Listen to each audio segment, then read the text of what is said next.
Okay, good morning. Good morning, madam. Others? Only one good morning is there? Other students, are you there or not? Good morning, ma'am. Okay, shall we proceed? Yes or no? Yes, ma'am. Okay, we'll start with the last chapter in intestine, that is large intestine, stomas. So stomas, of course, not very much needed for you, but you must be able to know what is a stoma, how it is put, what are the functions, what are the complications. More is needed for the postgraduates. So stoma, what is stoma? So by definition, a stoma is an artificial opening made in the colon or small intestine to divert the feces and the fluids outside the abdomen, where they can be collected in an external appearance. That means, due to some reason, we'll keep the intestines onto the surface of the abdominal wall and to divert the intestinal contents outside the abdomen through that opening, and that is collected in external appliances, which are mostly disposable. Coming to the principles of stomas, these are some of the points you should know about the stomas. So stoma may be either colostomy, where the colon is brought out onto the surface, or ileostomy, where the ileum is kept onto the surface. It may be temporary or permanent. So stomas can be made only temporary. In future, we have to close it by reanastomosis of the bowel cancer, or it may be a permanent one where the patient has to live with that. Third one is temporary or defunctioning stomas are usually fashioned as loop stomas. So there are two types of stomas, a loop stoma and end stoma. Where one loop is taken onto the surface, it is called loop stomas, maybe ileostomy or colostomy.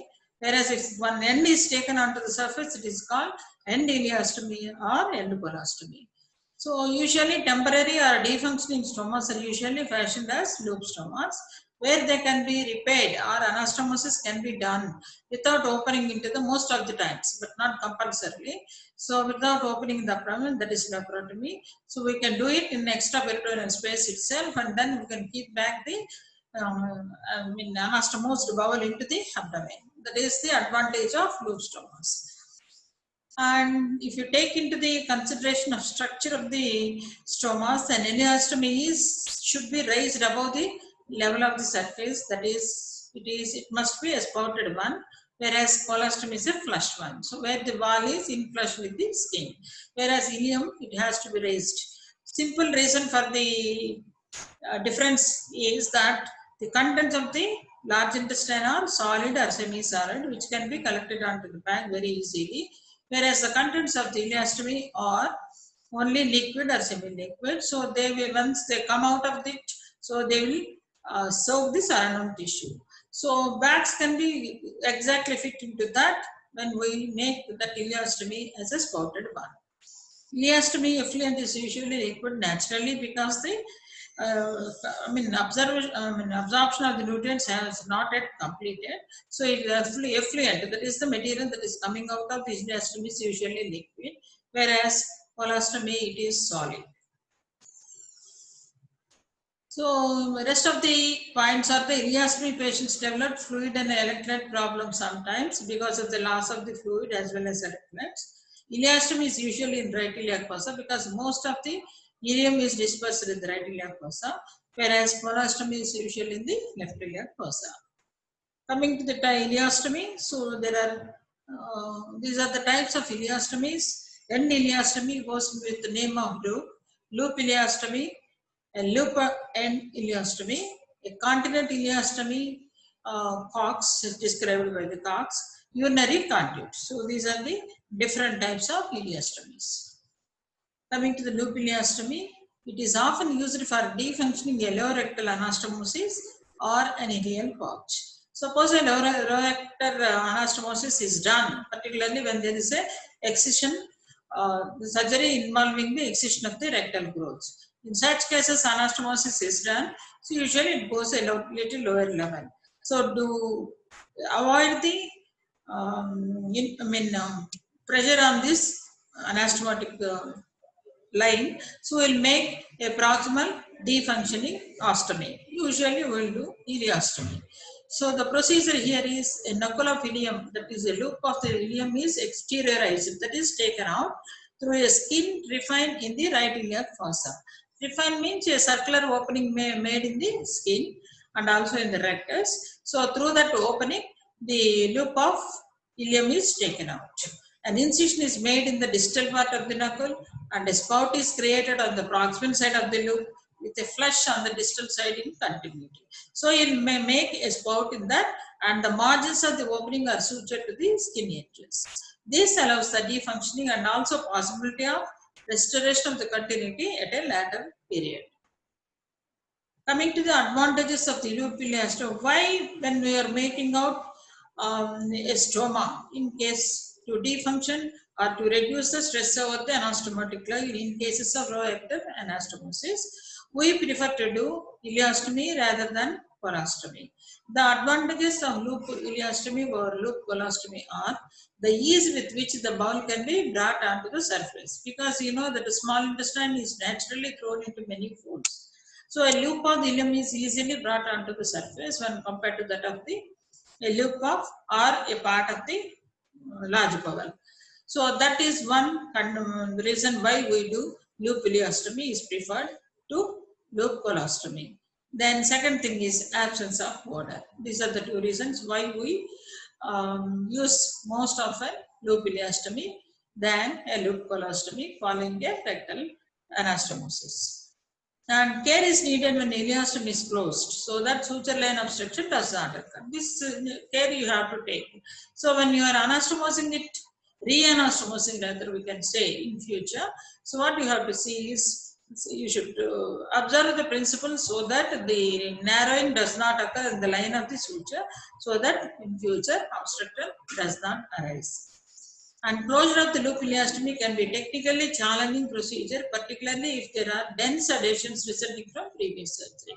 So you have already done a previous surgery for some pathology within the abdomen, probably that might have resulted in dense adhesions. So when you are attempting to do the closure of the loop ileostomy, probably these adhesions may make the surgery very difficult, but you have to negotiate it very carefully. So this is the diagram showing, actually this is an endoileostomy diagram. You can see that this is what is meaning of the sprout. That is the sprout. So this is the end of the ileum is taken out and suture. This is the skin incision. That is a circular incision in the skin. So this wall is sutured to that after forming this spout. So this wall is drawn down so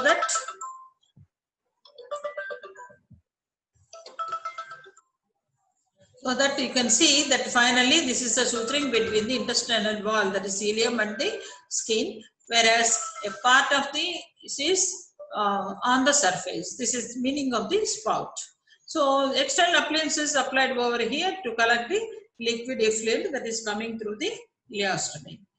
Coming to the next one, that is endoileostomy. It is usually formed after a subtotal colectomy without anastomosis. So colon has been removed without any anastomosis. Temporarily we use sometimes the endoileostomy, or after a pan-proctocolectomy when it is a permanent one. The ileum is brought through the rectus abdominis. The spout is created, just I have shown you how it is created, and this has to project 2 to 4 centimeters from the skin surface. A disposable bag is placed over the ileostomy so that it fits at skin level.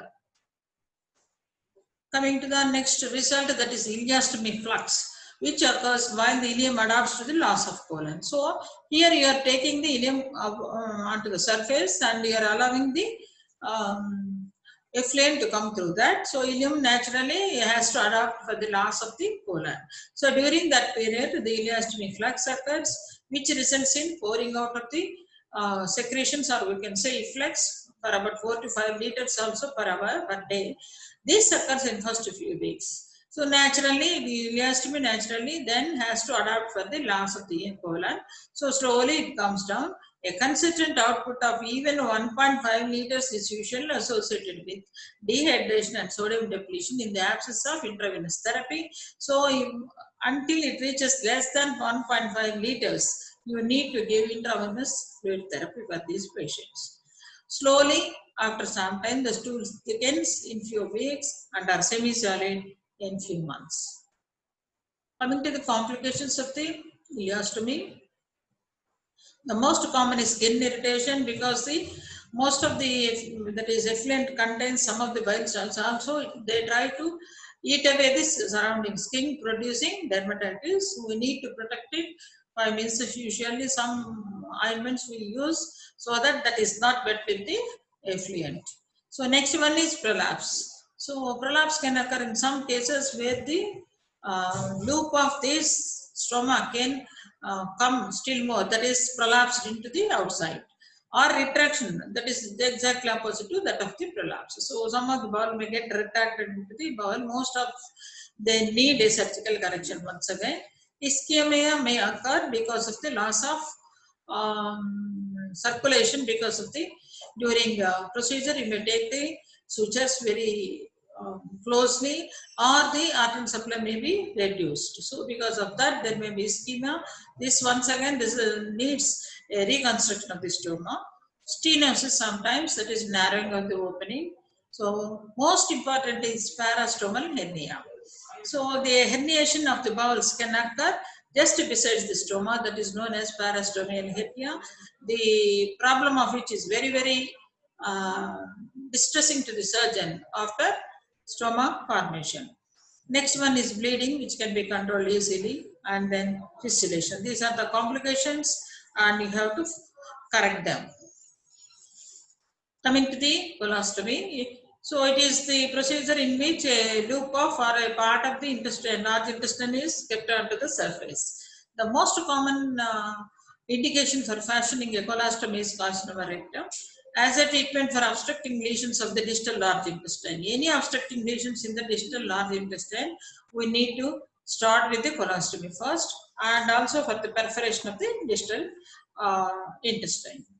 And location of the colostomy should avoid any deep folds of the fat, scars, and bony prominences of the abdominal wall. So site is very, very important, not only for the colostomy but also for the ileostomy. But particularly for the colostomy too, usually lies in left iliac fossa. So you need to see that there is no deep folds of the fat, scars, or bony prominence of the abdominal wall near the vicinity of this colostomy. So these are the types by anatomical location of the colostomy. One is end sigmoid colostomy, which is usually done. Next, end descending colostomy, transverse colostomy, and cecostomy. These are the four types of the by anatomical location. Coming to the other types, that is type by function. So to provide a decompression of the large intestine when it is used, then it is called decompression colostomy. So when you are providing a stoma for use of or making a diversion of the feces, so that is called diversion colostomy. So depending upon the function, they are divided into two categories: decompression colostomy and diversion colostomy. Coming to the decompressing colostomy. So the indications for the decompression colostomy are: one is the distal obstructing lesions causing massive dilatation of the proximal colon, where you have to do colostomy to decompress the dilated bowel. Next one is severe sigmoid diverticulitis, and third one is toxic megacolon. In all these cases, you can observe that there is a dilatation of the bowel here.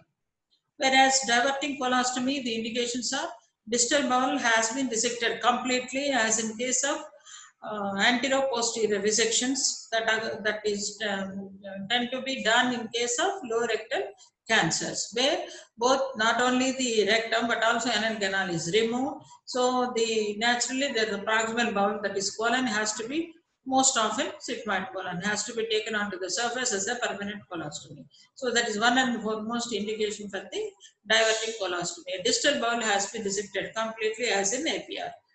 Next one is perforation or even the obstruction of the distal bowel. So in such cases also you have to divert the intestinal contents. So proximal to these obstructing or perforation agents. So then you have to go for the diverting colostomy. And finally, destruction or infection of the distal colon, rectum and anal canal. So some disease affecting the distal colon, rectum and anal canal. So you have to divert temporarily the fecal matter, not allowing the fecal matter to go through these structures. So we have to take a sigmoid colostomy most often. That is one of the indications for diverting colostomy. So basically these are the two types. Coming to the types of decompressing stomas, low hole cecostomy from the cecum, low hole transverse colostomy, tube type of cecostomy, loop transverse colostomy. These are the decompressing stomas, whereas diverting stomas are loop transverse colostomy and loop sigmoid colostomy. Coming to the loop colostomy, a transverse loop colostomy has in the past been used to defunction and anastomosis after anterior resections.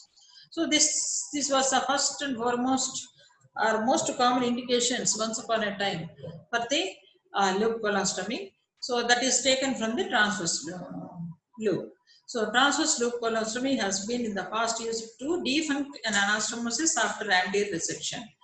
So it is now less commonly employed as it is difficult to manage and potentially disrupts marginal arterial supply to the anastomosis. This marginal artery I have described while dealing about the vascularity of the large and small bowels. So thus has to be maintained, or patency of this marginal artery should be maintained for the supply to the anastomosis. So in making loop colostomies of the transverse colon, sometimes it may get compromised. So which is very difficult for the anastomosis to thrive. So that is the reason why we are not now using the loop colostomy of the transverse colon. Loop transverse colostomies are also particularly prone to prolapse. This is another reason why we are not using the loop transverse colon. One is it is likely to disrupt the marginal arterial supply to the anastomosis. Second is particularly prone to prolapse. So these two reasons we are now using only. Still proximally we will go and do a loop ileostomy, so which is easy to do and which is easy to convert or revert to the back. Coming to the other indications. So loop left iliac fossa colostomy may be sigmoid or so. So it is still sometimes used to prevent fecal peritonitis developing following traumatic injury to the rectum. That is one. Where the traumatic injury to the rectum is suspected, we can divert the feces onto the surface by loop colostomy in the left iliac fossa to facilitate the operative treatment of high fistula in ano. In fistula in ano also, when you are treating these cases, we will divert the feces once again onto the surface through one of the left iliac fossa colostomy. For incontinence to defunction near obstructing rectal cancer prior to long course chemotherapy. So in case of obstructing or near obstructing rectal cancers, so we subject the patient for a long period for the chemotherapy. So in such cases also to defunctions the lower part, we have to use the left iliac fossa colostomy. These are the indications nowadays for the loop colostomies of the left side. Coming to the procedure, a temporary loop colostomy is made by bringing a mobilized loop of colon to the surface, where it is held in position by a plastic bridge passed through the mesenteric window. So that is a loop or a part of the large intestine is bringing onto the surface, and that is held in position by means of placing a plastic bridge through the mesenteric window that we have created. After abdomen is closed for the primary surgery, then this colostomy can be opened. So it can be opened at edges of the colonic incisions or sutured to the adjacent skin margins. When firm adhesions of the colostomy to the abdominal wall has taken place, the bridge can be removed. I'll show you the diagram, then you will be able to understand. You can see it here. This is a loop of the intestine that has been opened. So this is the plastic bridge which is passed through the mesenteric window and used to keep the loop of the colon in the position. Otherwise it will slip off. So we will keep it in position by means of introducing this metal or the plastic bridge. So once it is the primary surgery for the pathology is over, then you come and open this part. Now it has been opened now. You can see the both proximal loop and distal loop both. And the edge of the opened intestine is sutured to the incision that has been given in the skin surface to bring out the colon onto the surface. So you can see the sutures also here and there. We'll put sutures. Once this is the healing of both these occurs, then you can remove this. You apply a colostomy bag onto the surface. Coming to the closure of loop colostomy. So following the healing of the distal lesion for which temporary stoma was constricted, the colostomy can be closed naturally. When you are doing this loop colostomy for some distal lesion, when it has been healed or treated, then you go for the closure of the temporary stoma. It is unusual to perform usual to perform a contrast X-ray to check that there is no distal obstruction or continuing problem at the site of the previous surgery. That is a must. When you are attempting to do the closure of the stoma, you send the patient for the contrast study, maybe barium enema or proctogram, whatever it may be, just to see whether there is and to confirm that there is no distal obstruction or continuing problem beyond the loop. So then that is because for which the primary surgery was done. Once it is confirmed that there is no problem here, then you can go ahead with the closure of the colostomy. Then colostomy can be closed only after maturation, which usually takes 2 months time. So that is a minimum period we will give for the maturation of the colostomy, maybe 2 months. Closure can be performed by placing a circumstomal incision which avoids laparotomy, but sometimes may be needed. You can see here. So that is without opening the abdomen, we can give an incision here at the junction of the wall as well as the skin that has been united after 2 months. So give a circumstomal incision like this, separate the bowel from the skin, take it out, close the bowel wall first, then keep it into the abdomen, finally repair the opening in the skin. So that is how you can do the repair after closure of the loop colostomy without opening the abdomen. But if there is any difficulty for this procedure, you need to open or you need to go for the laparotomy. It is a must. Coming to the end colostomy, the indications for the end colostomy are after abdominal perineal resection of the rectum, where the along with the rectum anal canal also removed. There is nothing but a proximal end of the some part of the colon which has to be kept onto the surface as a permanent colostomy. That is one indication. Second is as a part of Hartmann's procedure, which we have discussed previously. So in emergency situation, we will keep the colon, proximal colon as end colostomy onto the surface, and we will close the distal part and leave it into the pelvis for a future anastomosis. That is what is known as a Hartmann's procedure. So as a part of Hartmann's procedure, end colostomy is a must. These are the two indications for end colostomy. The divided colon is brought out through a left iliac fossa trifine in the rectus abdominis and the skin. Same thing. But we will do most often the colostomies are done on the left side. We will make a rounded incision in the skin along with the rectus. We will remove a part of the rectus, also a rounded portion. Then we will bring out the colon onto the surface through this. That is end of the colon. So the colonic margin is then sutured to the adjoining skin.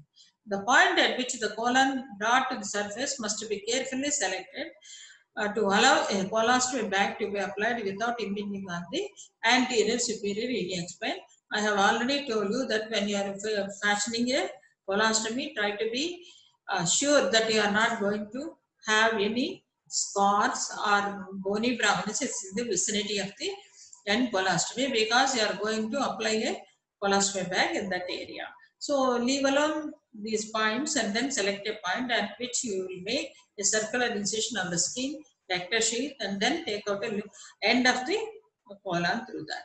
The best site is usually through the lateral edge of the rectus sheath, above and medial to the bony prominence, so that you can avoid the bony prominence.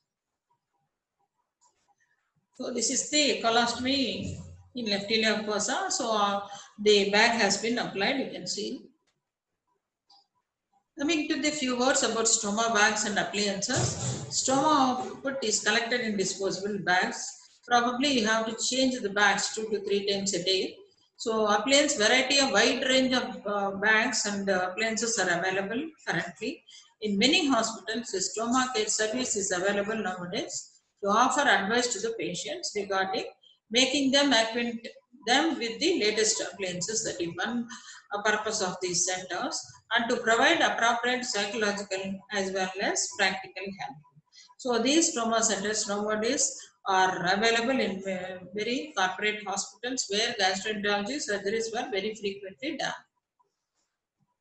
And coming to the complications of this trauma, we have discussed something previously at the end of the ileostomy. So they're underestimated. Actually, we feel that there is no complications, but very commonly occurring.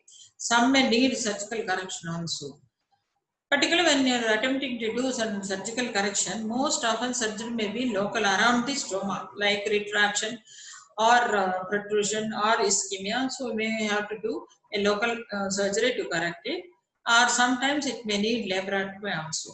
So repair of the parastommal hernia is very important and very challenging to the surgeon. This is one of the conditions which we are very much aware that it is almost occurring in all hernias, because you are removing a part of not only skin but part of the rectus sheath also, which is giving support to the abdominal viscera. So naturally that part becomes weak, and through which the parastommal hernia can occur. So the repair of which is very challenging to the surgeon. And some people attempt to do simple suturing, but it is associated with 100% recurrence. So condition recurs definitely after the simple suturing. So better option is transfer to the other side of the abdomen or insertion of mesh. These two are the procedures which usually do for the correction of the parastommal hernia. Prophylactic use of the mesh as a reinforcement at the time of initial stoma surgery may decrease the incidence of hernia to 50%, but it does not decrease the incidence to 0%. But remember that at least 50% of the cases we can control with, while if you put a mesh all around the stoma while you are attempting to do the stoma surgery at the initial time. So that is about the colostomy and ileostomy. Few words about the cecostomy. It is in an unstable patient with advanced obstruction, a cecostomy may be useful. This is the major indication for the cecostomy. Unstable patient with advanced obstruction. In late cases of obstruction, the cecum may become so much distended and ischemic that rupture of the cecal wall may be anticipated. So when the patient comes to you with a very late, when you suspect that there is a great distension of the abdominal, intestines, then you have to suspect this, where it is likely to be possible that cecum may distended and become ischemic. This can occur spontaneously, that is opening, or the rupture can occur spontaneously, giving rise to the fecal peritonitis within the abdomen, or even at the operation it may likely possibility when an incision in the abdominal wall reduces its support role and allows the cecum to expand. That means, so it can rupture spontaneously, resulting in the fecal peritonitis. That is one possibility. Next one is when you incise the skin for the laparotomy. So it escapes onto the lateral aspects. So the protective supportive role that has been given by the abdominal wall has removed now. So naturally at that moment, cecum tends to engorge, or the distension will be more in that situation, and it can rupture spontaneously. So what you have to do is, in such situation, it should be decompressed by suction as soon as the abdomen is open. Put in the suction within some needle into the cecum, so that at least air can be aspirated, some of the fluid can be aspirated, so that the distension can be avoided and rupture can be prevented. What happens if rupture has occurred already? Then in thin patients, it may be then be possible to carry out the direct suturing of incised or perforated cecal wall to the abdominal skin of the right iliac fossa. In some cases, you can see that the perforation of the cecal wall has already occurred with the fecal pertinence. Give the washouts to that, and that perforated cecal wall, if the patient is thin with a thin abdominal wall, you can directly suture to the right iliac fossa skin wall. If it is more, or if it has not ruptured, then what to do? So resection of this area is really the best treatment preferable. That is one thing you should, because that portion is already ischemic. You don't know how much it will go to the gangrene. So it is better to remove that. Or if the cecum is intact, you can do on-table lavage via the appendicular stump. That will give, I will tell you in the intestinal obstruction, how to give this lavage. So you select the appendicular stump, remove the appendix through that stump. You can put a irrigating catheter and give the on-table lavage. So that can be placed within or left in place as tube cecostomy. So the tube is taken outside the abdomen and is connected to a container. So that is now cecum is adherent to the abdominal wall. So whatever fluid is there or the intestine contents itself, that is coming out through the tube cecostomy. So after the primary condition is over and patient is recovering well, you can remove the tumor. So now the cecum is attached to the skin as in the form of a controlled fistula, and that can be treated slowly or duly it closes. So that is about the cecostomy. Now we'll go on to the small short notes, that is enterocutaneous fistula. So it is an abnormal connection between the small intestine and the skin, and it mostly occurs as a surgical complication, either as a leak from the anastomosis or an inadvertent enterotomy during dissection. So usually occurs as a surgical complication, mostly as a leak from the anastomosis, which we have done, and that forms a enterocutaneous fistula, or by inadvertent enterotomy during dissection. Suppose you are dealing with the intestinal obstruction with the multiple adhesions, you are trying to remove that, sometimes it may get opened. So because of that opening, they stick on or attach it to the skin and forms a fistula, that is enterocutaneous fistula. So almost 50% of the fistulas develop as a result of injury to the intestine following division of the adhesion. So 50% are hydrogen, you can say. These are the other causes for the enterocutaneous fistulas. One is radiotherapy. Next one is fistulating Crohn's disease. Third one is because of abdominal trauma. Fourth one is surgical complication. Of course, as I told you, surgical complication is the most common one. In 50% of cases, it may be the result of the surgical complication. Coming to the other factor regarding the incidence, the frequency of fistula increases with the number of previous laparotomies. Of course, that is evident. When you do more and more laparotomies, that means the frequency of fistula is still more and more high. So fistulas are basically divided into two portions, that is high output fistulas and lower output fistulas. So more than 500 ml of the intestinal contents are coming out through the fistula tract, it is called high output fistula. Whereas if it is less than 500, it is called low output fistulas. Fistulas with high output are difficult to manage. Majority of the fistulas heal spontaneously. Remember this point, very, very important. If there is no distal obstruction or disease at fistula site. So when you are attempting to allow it for the spontaneous closure, make sure that there is no distal obstruction or disease at the fistula site. Failure of spontaneous healing occurs if there is continuity between the gut and skin and an associated complex abscess formation. In all these cases, failure of spontaneous skin healing can occur. So when you suspect that it is failing to close, look for this presence of the disease, distal obstruction, and complex abscess formation. This is the management of the enterocutaneous fistulas, goes in words SNAP. So S means elimination of sepsis and skin protection. N is nutrition, that is a period of parental nutrition may be most often required. A is anatomical assessment of the fistula, where it is present, how depth it is, what is the length of fistula tract, etc. And P is definitive planned surgery. So we cannot go on doing surgeries for the fistulas. And I told you, recurrent fistulas, recurrent surgeries, still high risk for the fistula. So when you are planning to do surgery, definitive plan must be there after investigations. So you should have a clear idea where it is arising, where it is coming, what is the length of fistula, what are the the contents that is coming through that. All these things you should know and then plan for the surgery. Nutritional support includes fluid and electrolyte, carbohydrates, proteins, fats, and vitamins. All these nutrients has to be supplemented to the patient. Enteral feeding has advantages, but if fistula is proximal or high output, total parenteral nutrition will be required. So it is always better to give an enteral feeding for these patients. But if the fistula is very proximal or high output, then a total parenteral nutrition may be required by the patient. To know the bowel length, plan a surgery, contrast studies like barium meal follow through, fistulogram, enema, or so natural, which I told you. So this bowel length you should know, and to plan for a surgery, you need all these contrast studies, barium meal follow through, fistulogram, barium enema, etc.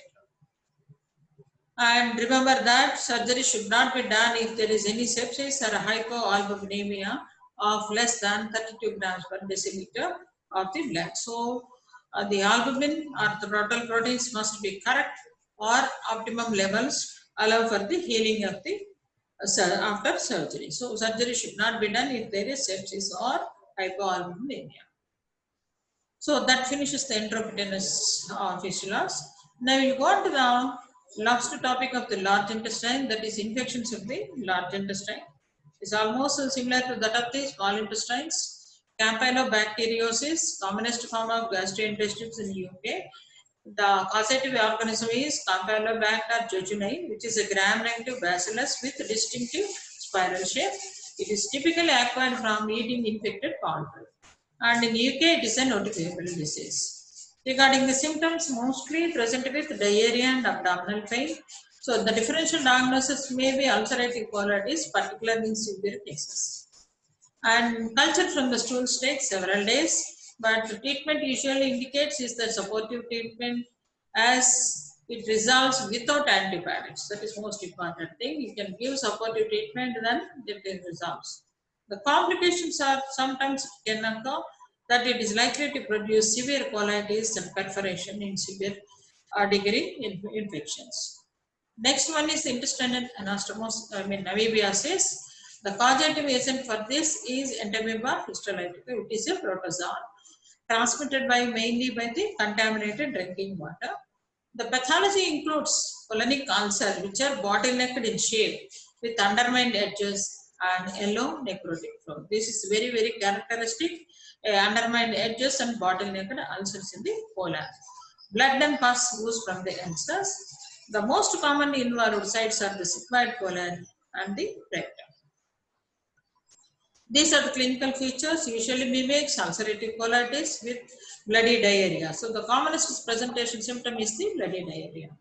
It can likely possibility that it can produce more severe complications like severe hemorrhage, stricture formation, perforation, and sometimes pericarditis, resulting in adhesions later in intestinal obstruction. So acutely it can present severe hemorrhage, stricture formation, later perforations, but pericarditis tends to occur with intestinal obstruction in later stages. It can also produce amoebic liver abscess, which may be multiple in nature, or a mass, that is amoebic mass, also known as amoeboma of the cecum or sigmoid colon, which is very, very difficult to differentiate from carcinoma of the concerned bowel. So you need most often a biopsy to differentiate between the amoeboma and the carcinoma of these structures. And remember that surgery, when indicated, is very much dangerous in this patient, because it likely to produce some complications because the bowel is extremely friable. So try to avoid known surgeries in a known case of amoebic colitis. Coming to the investigations, the endoscopic biopsy and flesh stool examinations are required to diagnose the condition. But remember that Mere presence of amoeba, that is Entamoeba histolytica, does not indicate that it is pathogenic. They may be carriers, particularly when they are passing cysts. The treatment includes metronidazole in acute stage, giving 2 to 3 times a day, probably for 10 days course. Whereas diloxanate furoate is the other drug that is effective against the chronic infection associated with passage of cysts in the stools. So when the patient is passing the cysts in the stools, better to go for the diloxanate furoate rather than keeping the patient on metronidazole. This is the next intestinal infection, that is salmonellosis. So salmonella are gram-negative rats. They cause a range of enteric infections. Salmonella gastroenteritis is caused by Salmonella enteritidis. That is usually acquired from poultry. The disease is self-limiting with headache, fever, and watery diarrhea. Severe cases may require hospitalization with IV fluids. Diagnosis is mainly done on stool culture. The Shigella and enteropathogenic strains of the E. coli may cause severe diarrheal disease, and they have to be differentiated from salmonellosis. Coming to the typhoid fever, it is caused by Salmonella typhi. The incubation period is about 10 to 20 days. The clinical features usually present with fever and abdominal pain, and later it may be followed by diarrhea, distension of the abdomen, splenomegaly, and presence of rose spots on the abdomen due to vasculitic changes. The surgical complications of typhoid can be either paralytic carriers sometimes, or intestinal hemorrhage may occur, or perforation may result, and polycystitis, that is inflammation of the gallbladder. In fact, the disease stays, the carrier stays, results in storage of the or carrying of the organism within the gallbladder. And sometimes invasion of systemic circulation, which is characteristic feature of the salmonellosis, may cause severe gram-negative sepsis, and septic shock may develop. So that is because of the invasion of systemic circulation. So some patients may develop metastatic septic complications like septic arthritis, osteomyelitis, meningitis, encephalitis, and pancreatitis. These are the metastatic septic complications: typhoid, that is septic arthritis, osteomyelitis, meningitis, encephalitis, and pancreatitis. Coming to the next infection, that is human immunodeficiency virus. Intestinal complications are common after the development of AIDS. AIDS is different from infection. So acquired immunodeficiency syndrome. Once they develop the syndrome, then the intestinal complications are more common. So that too, when opportunistic organisms can cause gastroenteritis. The treatment is directed towards the responsible organism, because there are so many opportunistic organisms that can produce inflammations or infections in these patients, and surgery should be avoided as far as possible in these patients. This is the list of opportunistic intestinal infections in the acquired immunodeficiency syndrome, including bacterial like Salmonella, Shigella, Yersinia, Campylobacter, Mycobacterium avium intracellular. These are the bacterial infections that forms opportunistic intestinal infections in AIDS patient. Viral infections agents are cytomegalovirus, protozoal are Cryptosporidium and Giardia. Fungal infections are Candida albicans. So that's about the immunodeficiency virus syndrome. Next, we'll go on to the most important nowadays, that is Clostridium difficile. It is a toxin producing gram-positive bacillus. Remember that it is a gram-positive one which produces toxin. So most often gram-negative septicemia is because of the toxins produced by the gram-negative organisms, whereas Clostridium difficile is a gram-positive bacillus which produces toxin. So it is of increasing concern in many hospitals because it is becoming more popular in many hospitals. Normally present in around 2% of the population. It is proliferated after antibiotic therapy, particularly, especially after cephalosporins. So this is the one which post-antibiotic infections, that is because of the Clostridium difficile. So clinical features includes diarrhea, abdominal pain, and fever. Sometimes the condition may progress to form pseudomembranous colitis, so called because on visualization of the bowel, Plaques of the inflammatory exudates occur between the edematous mucosa, which are visualized to the naked eye. So that means a membrane which is not clearly a true membrane, that's why it is called a pseudomembrane. Like structure forms in the colon. So the diagnosis is mainly done by the detection of this toxin in stool sample. Culture of the stools can also be done. The treatment is mainly done either with metronidazole or with vancomycin, along with the supportive treatment. That is very, very important. These are the two drugs of choice for pseudomembranous colitis. And if the condition does not settle, an emergency subtotal colectomy and ileostomy may be necessary. So this you have to remember that if the condition does not settle with an emergency subtotal colectomy may be needed in these patients with ileostomy. That's all. Next class we'll start with the intestinal obstruction.